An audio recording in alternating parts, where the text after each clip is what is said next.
That Friday morning at Roosevelt High in the small town of Clayridge, Georgia, the gym was packed to the rafters. It was Heroes Day, an annual tradition where the schools celebrated local police officers, firefighters, paramedics, and a few standout students. The whole town showed up. Parents with folding chairs fanned themselves. Teachers scurried around the bleachers adjusting neckties and calming chatter. The air smelled like floor wax, department store cologne, and cinnamon rolls from the cafeteria. 15-year-old Malik Johnson stood near the front row, hands clasped in front of him, shifting gently on the balls of his feet. He wore a crisp white button-down shirt, khakis with a fresh crease, and a tight haircut from Kenny's barber shop that cost his uncle $35 and nearly an hour wait. Malik wasn't nervous, just alert. He wasn't the kind of kid who drew trouble. He avoided it. Straight A student, debate club captain, chess team MVP. Teachers called him a joy to teach. But something felt off that morning. When his mother, Denise, dropped him off at the school gate, she squeezed his hand tighter than usual. "Be careful, baby," she said softly. Her voice had a quiver. Malik didn't ask why. He just nodded. What could possibly go wrong at a school assembly? Up on the stage, Principal Myers tapped the microphone and winced at the sharp feedback. "Thank you all for coming," he began, flashing a nervous smile. "We're proud to celebrate not just our amazing students, but the brave men and women who keep Clayridge safe. Please welcome Sheriff Rick Dempsey." Polite applause followed. A few parents stood, and students clapped harder, mostly those whose parents worked at the station. Then Sheriff Dempsey stepped out. Broad shoulders, buzz cut, mirror-shine sunglasses, and boots that hit the floor with purpose. He had the presence of someone who expected obedience. He walked up, took off his sunglasses, and spoke into the mic. "When I was invited here, I knew I had to clear my schedule," he said. "Because this is the future of Clayridge. But leadership doesn't come easy. It starts with discipline, respect, knowing your place." Some parents nodded proudly. A few teachers exchanged glances. Malik listened quietly, hands still clasped. But when the sheriff made a remark downplaying the role of slavery in American history, something inside Malik shifted. He slowly raised his hand, respectfully, calmly. He wasn't trying to start anything. He just couldn't stay silent. What he didn't know was that this simple gesture, one hand in the air, would soon ignite a storm Clayridge would never forget. Sheriff Rick Dempsey paced the stage slowly, his voice rising with each sentence, like a preacher at Sunday service. "Some people today," he declared, "want to rewrite history to make themselves feel better. They say law enforcement is always wrong, that this country was built on slavery, not hard work. That's not leadership, that's weakness." There was a pause, a few murmurs.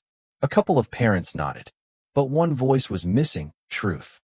That's when Malik Johnson raised his hand. He didn't shout. He didn't interrupt.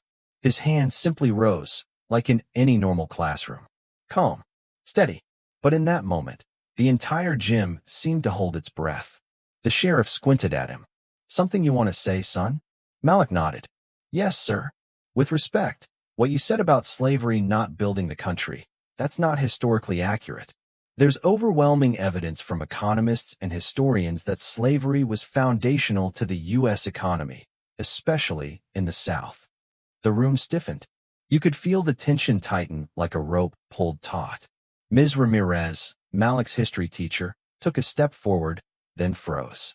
She knew that tone in Malik's voice, measured, respectful, fact-driven. Sheriff Dempsey's face twisted slightly. He walked toward the edge of the stage. "Boy, I don't think anyone asked for a lecture." "I'm not lecturing, sir," Malik replied softly. "I just think that if we're talking about leadership, we should start with honesty." Dempsey scoffed. "Well, there's your first mistake. You don't get to think in here when grown folks are talking." A nervous laugh rippled through a few corners of the gym. Malik's ears burned. His eyes dropped to the floor, but he didn't sit. "I'm not trying to be disrespectful," he said again, even slower this time. I care about the truth." The sheriff took a step down from the podium. Then another. Then one more. Now he was standing right in front of Malik, towering over him. His boots squeaked against the polished floor. "You calling me a liar?" "No, sir. Malik answered, voice firm but low. I'm saying what you said wasn't accurate. And then, it happened. Crack. The sound of the sheriff's open palm slapping Malik across the face echoed through the gym like a firecracker. His glasses flew sideways, one lens shattering on the floor. He stumbled but didn't fall. His hand caught the edge of the bleachers. Gasps rang out, real ones. Not movie gasps. Guttural, horrified, frozen shock. A second later, phones went up. Cameras rolled. Someone whispered, "Did he just?" Another student started crying. Sheriff Dempsey stood still, unfazed. He dusted his hands off, like he'd just swatted a fly. He turned back to the mic, as if nothing had happened. Then came the sound. Clap, clap, clap. 3 slow, deliberate claps echoed through the gym. Everyone turned. And through the double doors, a tall woman in a dark green military uniform walked in, broad shoulders, silver stars shining, her face unreadable. It was Angela Brookshire, United States Secretary of Defense. She didn't smile. She didn't speak. She just kept clapping, slow, sharp, surgical. With every clap, the air changed. The room shifted. And for the first time all morning, Sheriff Rick Dempsey looked like a man who'd just realized he was no longer in control. She reached the front row, looked at Malik, still standing, still shaking, and then she turned toward the crowd. Now that, she said coldly, picking up the mic, is exactly why I came here today. The gymnasium was silent. Not the ordinary kind of quiet, but the bone-deep kind, where even your heartbeat sounds loud. Angela Brookshire, Secretary of Defense, stood tall beside Malik, her voice low but cutting like a blade through silk. I was going to speak to you all about leadership, she said, calm and cold. About courage, about what it means to serve a country where not every child is treated equally, even in a school gym. She turned slightly toward Sheriff Rick Dempsey, who stood frozen beside the podium, still gripping it like it was the only solid ground left under him. But I don't have to say those things anymore, she continued, looking down at Malik with a soft nod. Because one of them already did. That was the spark. The murmurs turned into claps. First scattered, then growing louder. A few teachers stood up. Some parents followed. Principal Myers looked like he wanted to disappear. Sheriff Dempsey stepped back, eyes darting, scanning for support. But the energy in the room had shifted. He was no longer in command. You people have no idea what kind of disrespect we deal with, he tried to bark back. Secretary Brookshire raised a hand. The gesture alone stopped him. You just slapped a student, she said firmly, in public, for correcting a historical lie. On camera, in a school, and you call that disrespect? The sheriff's jaw clenched. The audience fell silent again. Brookshire turned to Principal Myers. I hope you understand the gravity of what just happened here. Because the Department of Defense does. And so does the Department of Justice. Principal Myers, sweating, nodded weakly. We'll begin reviewing the incident immediately. This is clearly a misunderstanding. There is no misunderstanding, she said. Not when the cameras are rolling. She stepped off the stage and walked directly to Malik. Are you all right? She asked gently. He nodded, just barely. His face was red, one lens still missing from his glasses. His hand was trembling. She handed him a handkerchief from her pocket. You don't ever let someone silence you for telling the truth, she said softly. That's how empires fall. Yes, ma'am, he whispered, his voice catching. She leaned closer, just enough for him to hear.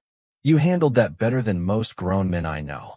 Behind them, Denise, Malik's mother, was standing in the crowd, her hand pressed over her heart, tears silently running down her face. Sheriff Dempsey tried to step off the stage quietly, but Brookshire's 2 plainclothes security officers had already moved into position. One blocked his path. The other stood by the exit. And just like that, the man who slapped a child in front of hundreds of witnesses. By the time the students returned to class, the video moment inside the gym, captured only the 3 angles, was already online. A sophomore named Keisha, known for streaming everything from hallway dance battles to cafeteria food fights, had uploaded it with the caption, Sheriff slaps honor student for speaking truth, Claridge, GA.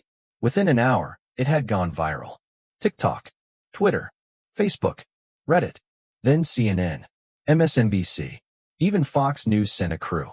By the time Malik got home, the video had 2.3 million views. His face was everywhere, on the evening news, on YouTube compilations, even in memes. Stay in your place was trending next to hashtag Truth Matters and hashtag Stand with Malik. But not everyone was cheering. That night, someone drove past their house yelling slurs. Another person threw a crumpled Confederate flag onto their front lawn. Denise called the police. They came 3 hours later. The responding officer used to play high school football with Sheriff Dempsey. "We're doing the best we can," he said. Inside the house, Denise tried to stay calm. She made Malik sleep in her room that night. "Just in case," she said. At school the next day, the air was electric. Some students fist-bumped Malik in the hallway. Others looked away. Teachers whispered behind closed doors. Ms. Ramirez wore a Black Lives Matter pin on her blazer and dared the principal to say something. In the teacher's lounge, the former police officer who now coached JV football loudly defended Dempsey, until the janitor muttered, "Man hit a kid. Ain't nothing to defend." That ended the argument. Online, the town split like a cracked windshield. On the Clay Ridge Moms Facebook group, the comment section turned into a war zone. "That boy was disrespected, plain and simple," wrote Mrs. Inez, the bake sale coordinator. Another mom replied, "I raised my kids to never interrupt an adult." 10 comments later, someone brought up Colin Kaepernick, and the whole thread exploded. But while the internet boiled, Angela Brookshire didn't vanish. 2 days later, she held a press conference right on the school steps. No excuses. No spin. She called the slap what it was, abuse. She called for real accountability. The sheriff's department issued a vague statement. "We regret the situation escalated." No apology. Just the word instinct. Instinct. Like Malik had been a threat. Meanwhile, rumors swirled. Sheriff Dempsey had hired a lawyer. He blamed the woke mob. Someone said he was seen muttering at a bar. But something had shifted. Malik could feel it. He hadn't wanted to become a symbol. But now, even when he walked the hallways quietly, people watched him with new eyes. By Monday morning, Clay Ridge felt like it had been split in half with a jagged blade. One side called Malik Johnson a hero, the kid who stood up for truth and took the hit for it. The other side mumbled things like, "He should have stayed in his place," or "Respect goes both ways." The lines weren't clean. It wasn't just black or white, old or young. Some folks surprised you. Others didn't. At Earl's barbershop, the unofficial town hall for generations, tension hung in the air. Earl stood at his chair with his arms crossed as Big Reggie paced back and forth, voice rising. "If that had been my nephew, I'd be locked up by now," Reggie barked. Earl looked up. "Then what?" Reggie stopped. "Then at least that sheriff would know what fear feels like." In the corner, Mr. Landry, a retired Army sergeant who'd lived in Clay Ridge longer than most buildings had, shook his head. "Anger won't fix this. But not letting it go, that's how we fix it. With our heads, not our fists." Across town, at Mason's Coffee and Copy, the conversations were quieter, more polite, but the undertone was the same. "I just think we don't know the whole story," whispered one church mom. "He is a child," another replied, sipping her tea. "And that sheriff hit a child. But maybe the boy got too comfortable," the first woman muttered. They didn't say the word out loud, but the way they said "boy" said enough. That evening, Mayor Hollings held an emergency town hall. The courthouse was packed. People spilled into the aisles and stood out on the front steps. Cameras rolled. Reporters jostled for sound bites. "I've known Sheriff Dempsey for 20 years, the mayor began. "He's a good man. This is complicated." From the third row, Denise Johnson stood up. She didn't wait for a mic. Her voice carried anyway. "Tell me what's complicated about a grown man slapping my child." The room went still. "I sent my son to school to learn, not to be humiliated, not to be assaulted, and definitely not to be made into a headline so the rest of y'all could sit around and call it complex." Applause broke out. A few people nodded. Others stared at the floor. On the back row, Sheriff Dempsey sat stiffly with his arms folded, jaw clenched. Back at school, Malik tried to lay low. But that was impossible now. Everywhere he went, kids either nodded at him like he was a celebrity or whispered behind his back. One asked, "You scared?" Another said, "Yo, that was brave." At lunch, he sat across from Dante, a longtime friend known for his quiet wisdom. "You know you messed up their little fantasy, right?" Dante said, poking at his mashed potatoes. "What fantasy?" "That this place is fair. That if you follow the rules, you'll be okay." You stood up and said, "Hey, this ain't right." And that scared him more than anything else. Malik looked down at his tray. "I didn't mean to make trouble." Dante shrugged. "Trouble just means you did something that mattered." That night, Malik lay awake, staring at the ceiling. It wasn't fear keeping him up. He'd faced fear already. It was something else now, a buzzing realization that something had shifted, not just in town, but inside himself. He was 15 years old. He didn't want to be on the news. He just wanted to pass geometry and maybe win the next chess tournament. But truth has a habit of finding its way to the front of the room, even if you're the only one standing. And the system? It was rattled. 3 deputies called in sick that week. One quietly handed in his badge. The county commissioner called for an emergency review of the sheriff's leadership. Parents flooded the school board with phone calls. Some threatened to transfer their children. Others demanded Dempsey be arrested. But this was a small town in the deep south. Arresting the sheriff wasn't as simple as outrage and camera footage. That's when Angela Brookshire showed up again. No podium, no media, just her and her legal team, walking into City Hall behind locked doors. She met with the mayor and 3 city attorneys. No one knows exactly what she said, but by Thursday morning, a statement was released. Sheriff Rick Dempsey is on unpaid administrative leave pending an internal investigation. No press conference. No apology. He just vanished. But the energy didn't. If anything, it spread. 2 weeks later, without warning, Sheriff Rick Dempsey resigned. No farewell speech. No apology. Just a short letter filled with legal-sounding phrases like unfortunate distraction and difficult personal decision. And just like that, the man who once owned the room with his boots and sunglasses was gone. But something else had arrived in Clay Ridge. Something louder than a slap, quieter than a whisper. Change. At Roosevelt High, teachers started rewriting their lesson plans. History got sharper, deeper, more honest. Ms. Ramirez was promoted. Principal Ramirez, they called her now. The school launched a student leadership council, and Malik Johnson was one of its first members. In the same gym where it all began, the school board held an open forum.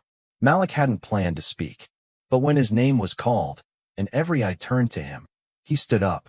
"My name is Malik Johnson. I'm 15. I didn't raise my hand to make a scene. I raised it because I thought that's what school was for, asking questions, learning, seeking truth." He looked around the room, at teachers, parents, classmates, and even a few reporters in the back. "When I spoke up, I got hit. And some people said I deserved it, that I should have stayed quiet. But if we're only respected when we stay silent, that's not respect. That's control." He paused. "I'm not angry, but I want you to think about what it says, that a kid can be slapped for telling the truth, and we still have to debate whether it was okay." Applause followed him all the way back to his seat. His mother, Denise, hugged him tighter than ever. "You didn't just stand up," she whispered. "You stood tall." The town slowly shifted. A few months later, Clay Ridge swore in its new sheriff, Donna Marks, a former state investigator with a spine of steel. First black woman ever to hold the role in that county. Her first words as sheriff? "No badge should make a man forget how to treat people. And no child should be afraid to speak the truth." Life didn't go back to normal, because normal wasn't what people wanted anymore. In Malik's bedroom, next to a photo of Secretary Brookshire shaking his hand, a yellow sticky note read, "We were always allowed to speak. They just made it feel like we weren't." And one afternoon, a quiet boy named Kenny, who usually sat alone at lunch, walked up to Malik. "Thanks for that day," he mumbled. Malik blinked. "For what?" "For showing me we're allowed to raise our hand."